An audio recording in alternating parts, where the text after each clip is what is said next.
Hey guys, this is Joe Kudla with Vuori. Just hang with us for a sec and we're going to kick off a conversation with Patrick Dempsey.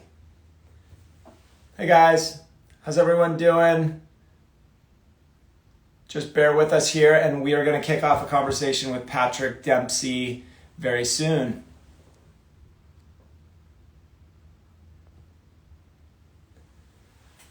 All right. Let me see here. Actually, I might need to turn on comments. Getting lots of love here. People are excited to hear from Patrick.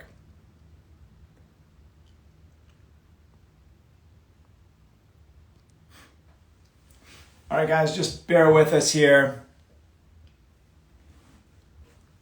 Here we go.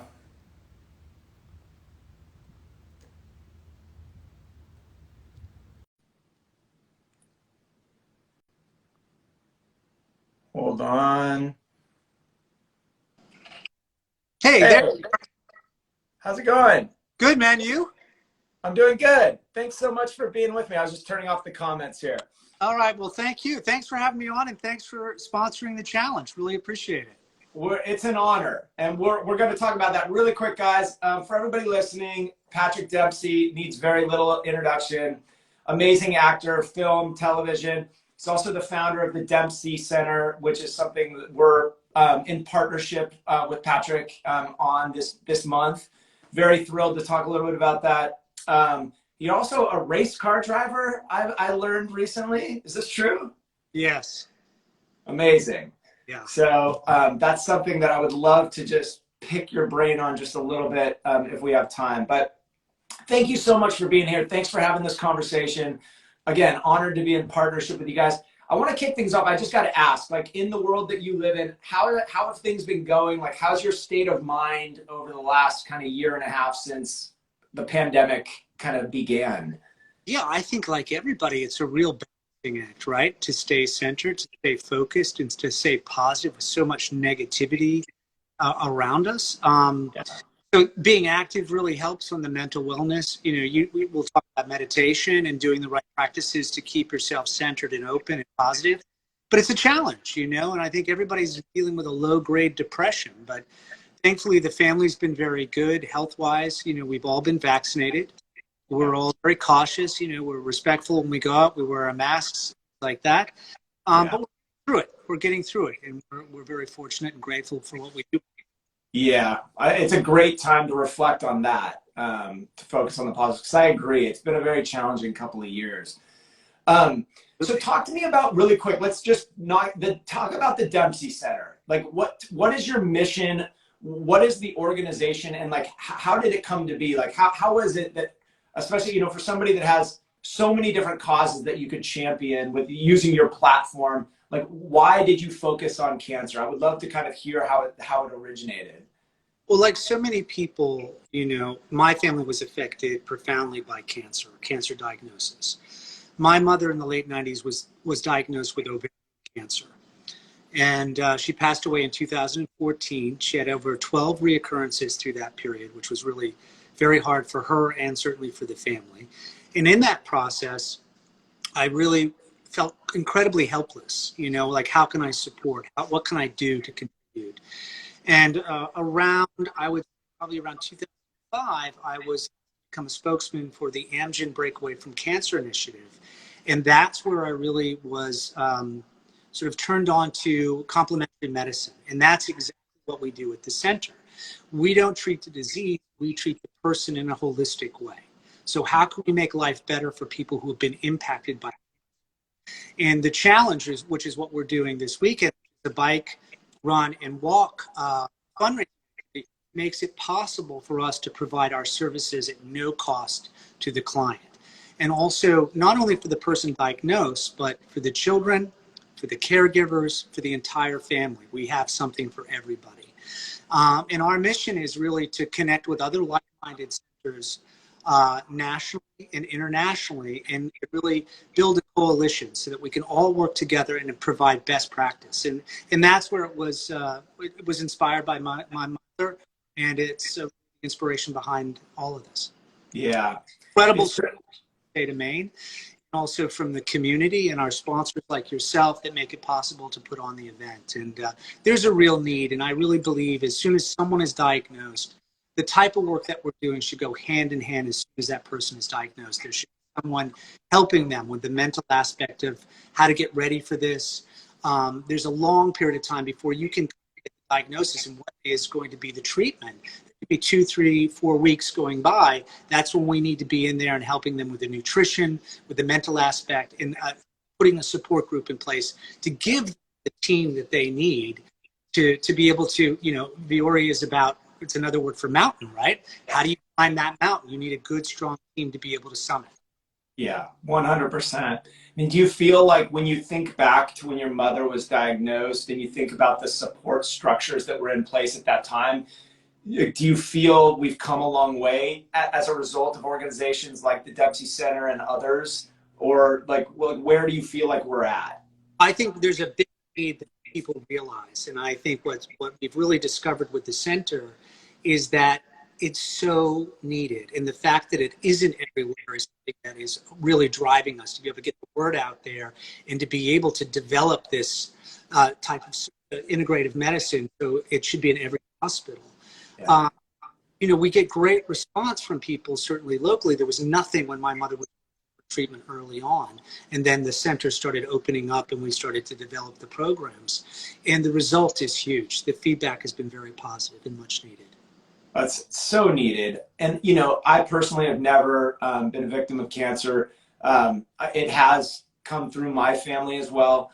But I would imagine that the mental effects, like I can only imagine, when you get that diagnosis, the feelings that are running through your body, the emotions that are surfacing have got to be a lot to manage through. So talk to me about the support. When somebody recently, is diagnosed, if they turn to the center, what type of support network is there for them? Right, so we're finally open physically again, and if you can't come in physically, we have what is called Dempsey Connects, which is an online support system as well. So you would come in, you would meet the staff, you would sort of given a tour of the center, what we do, acupuncture, Reiki, support groups, yoga, meditation, nutrition, and then they ask, what can we do to help you? You know yourself better than anybody. What can we do to empower you? And that's the thing. And we do it with a loving human touch. And we take the time to really listen to that response. And then we try to customize that program for each individual. Yeah. Hey, here's what we provide. What would you like to do? Here's what we recommend. And then, we collaborate. And that's how it begins. And is there a limit to the number of people? I mean, this is a big need, right? I would imagine, I just was doing some research. 1 in 2 women might deal with cancer in their lifetime. I don't know if that's true. You can't believe everything you read on the internet, but I believe I've read that elsewhere. Then 1 in 3 men. I mean, this is a problem that's very systemic in our society. Yes, and we're doing our screenings, and I think the thing with what we're really nervous about is because of COVID, people haven't been doing their screening, so they're getting in there late, and then the diagnosis is coming much later, and they're much further down the road. That's really something that concerns us because the numbers are going to really escalate quickly with people getting back in and trying to get to the team, which is why the vaccination is so critical, right? You're seeing a lot of people who are in the hospitals right now. And there are people who have actually breakthrough even with the vaccination, but they're not getting hit as hard, but it's affecting everyone.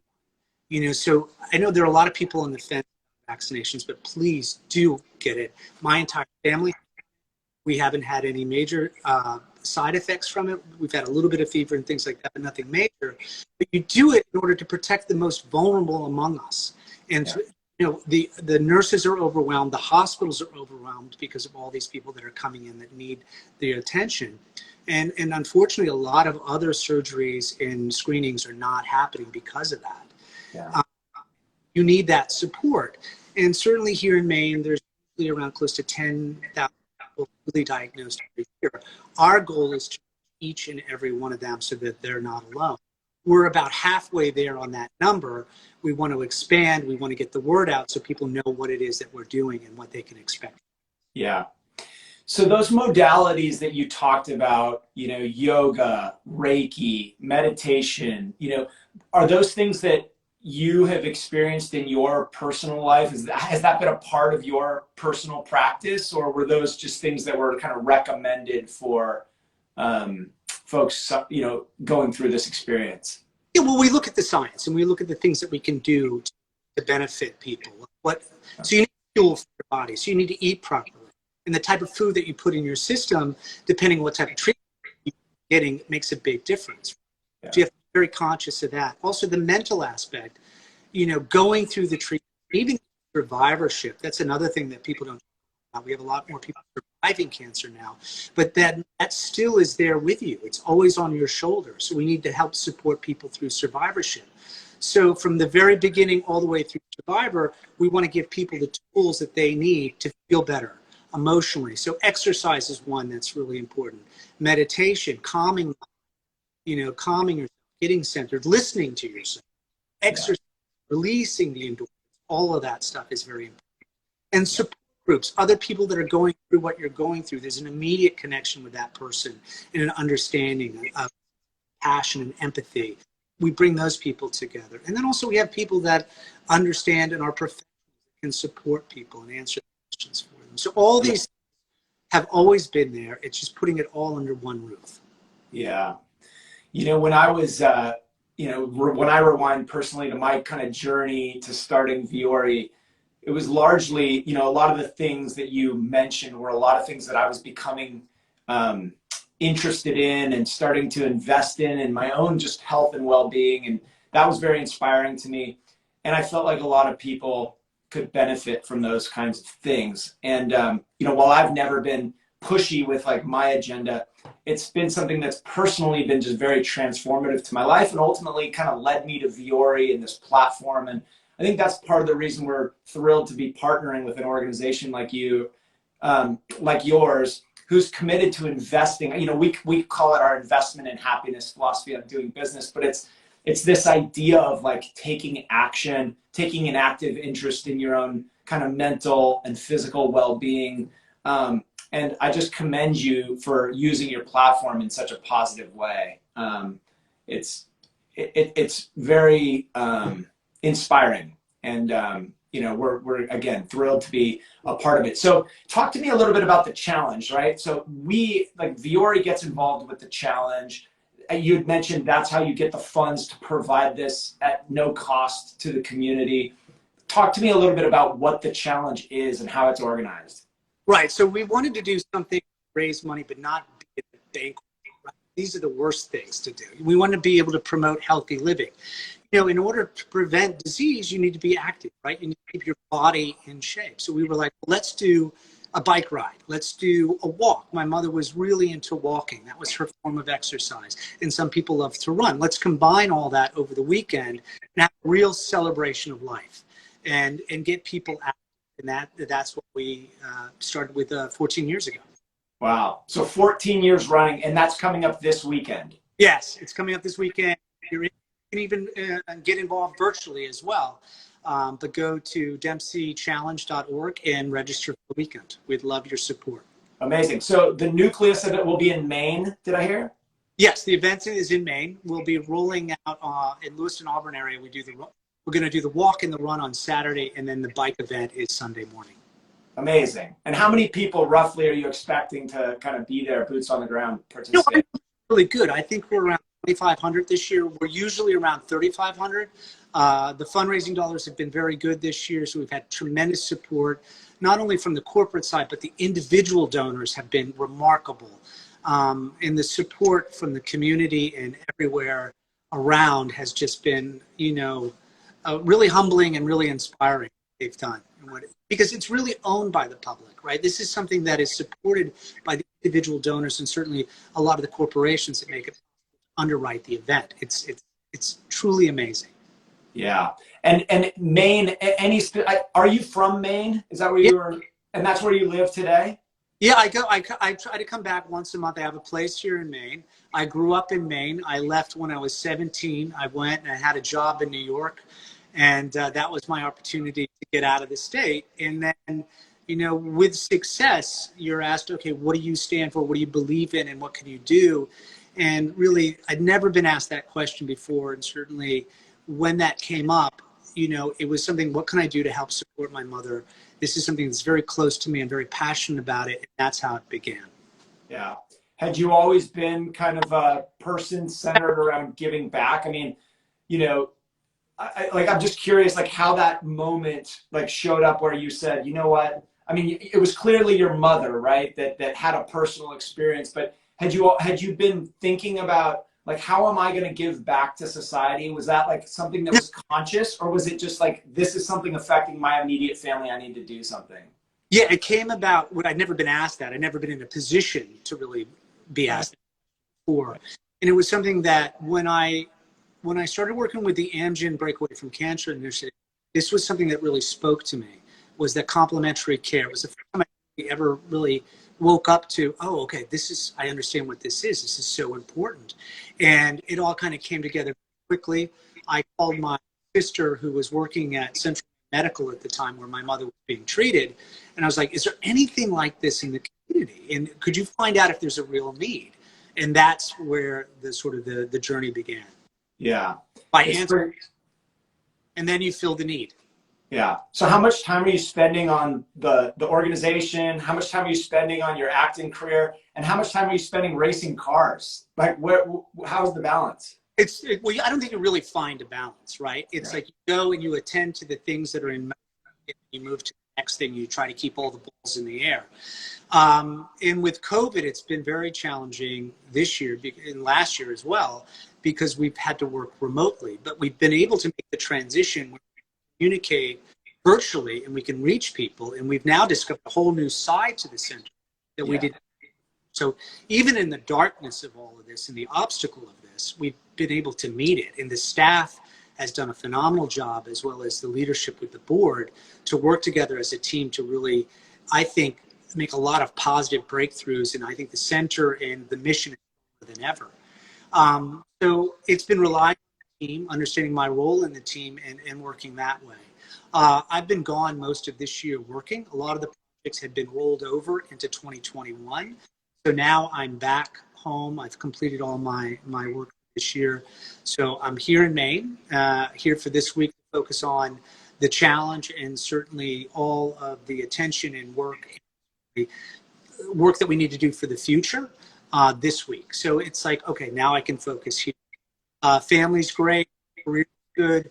Racing, I had to put it on the back burner for a program in place to do some cup racing with Porsche Cup, and that had to be postponed. We're talking about to get back into that.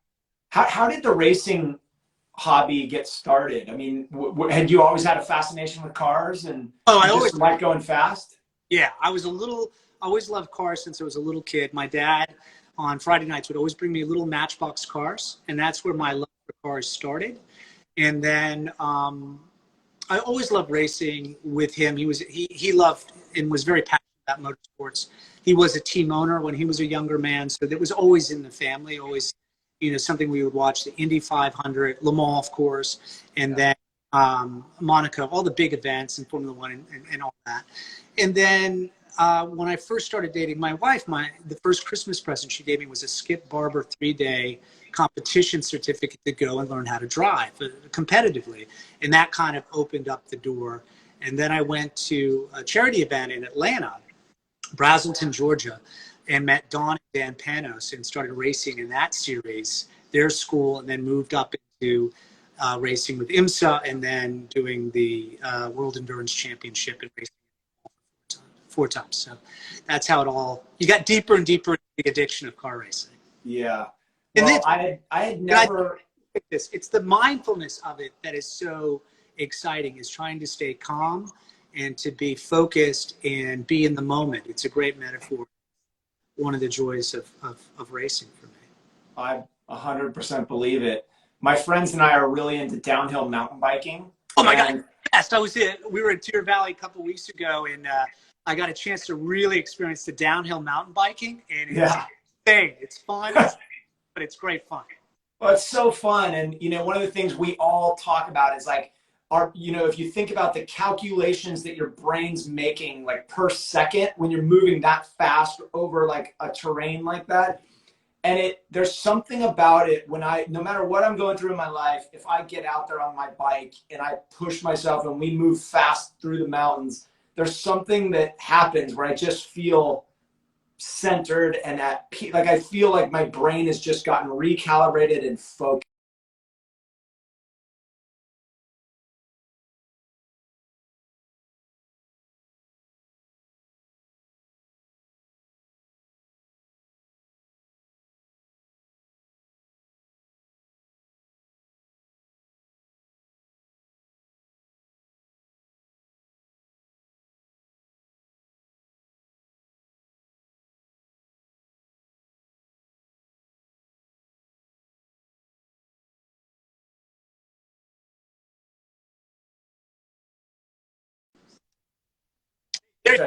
Hey, did I lose you? Am I Can you hear back? me?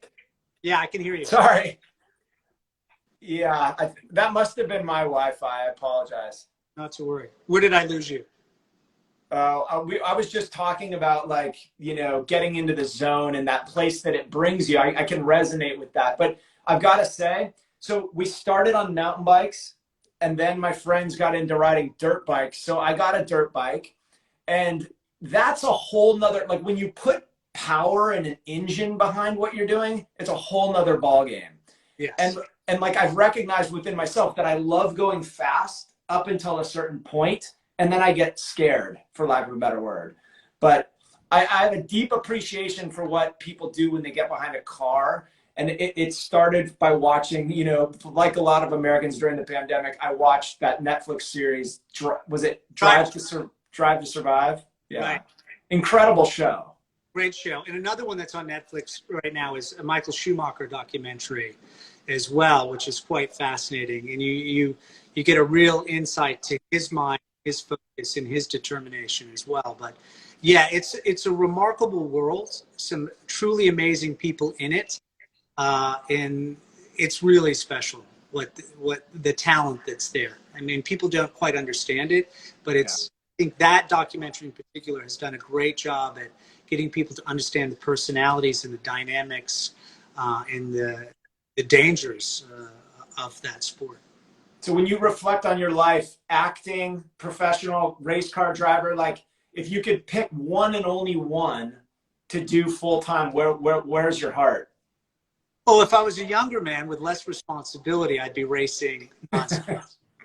But you have to be 100% committed to it to do it correctly. Yeah. On an AM level, you know, the level of competition is just so high, especially when you start to do the bigger events like Le Mans or Daytona 24 Hours, Sebring, Spa, those type of things, the Nürburgring. Those races, you have to be fully committed. And to be successful, you will sacrifice certain aspects of your life. Yeah. It happens. And you have to be willing to be able to do that is the goal. Is it worth it to be able to sacrifice certain parts of your life? It's just going to happen. Yeah. You can't have it all. You're going to have to sacrifice something to get where you ultimately want to be. So what advice would you give somebody, you know, when I think about your career, right? You've been incredibly successful as an actor. You know, you've had success as a race car driver. You've started a foundation. You're extremely busy. What advice do you give somebody who's, you know, wanting to attract more abundance into their life, or they're busy, they don't know how to manage their stress levels? Like, how do you do it? Like any personal practices or things that you've learned along the way that you would pass along? Yeah, there are a lot of great tools that are out there that are easy to access. Like, I would highly recommend the Calm app. I think that's a great thing to get because it'll give you a 5 or 6 minute introduction on how to meditate. And as you improve, as your skill improves and as your confidence improves, you can move up. That's one way. You know, sit with yourself in the morning. You know, journaling is really important as well. I love reading Ryan Holiday's work, which is sort of a really good modern approach of understanding Stoicism. And certainly Eastern philosophy, I find that to be something I can really digest and find to be beneficial in my life. Yeah. Philosophy, it's not a religion. And I think all of these things are great tools. And really, when you're clear on what you want to do, when you see it, then you can realize it. but you first have to visualize it. Another great documentary is 100-Foot Wave, right? You talk about the big surf. Those guys are very special and very in tune with themselves and really going into their field, but they're training for this, right? And they're on a, you know, a spiritual journey in many ways within themselves. And I think that's, as competitors, and your brand is all about being active outside. It's like you're going in and you're confronting your own fears, your own things, and that's the challenge, right? That's the thing that you want to do. And when you're clear and you're focused on where you want to go, then you can get there. But if you're not sure where you want to go, or you can't see it, then how can you know what direction to go?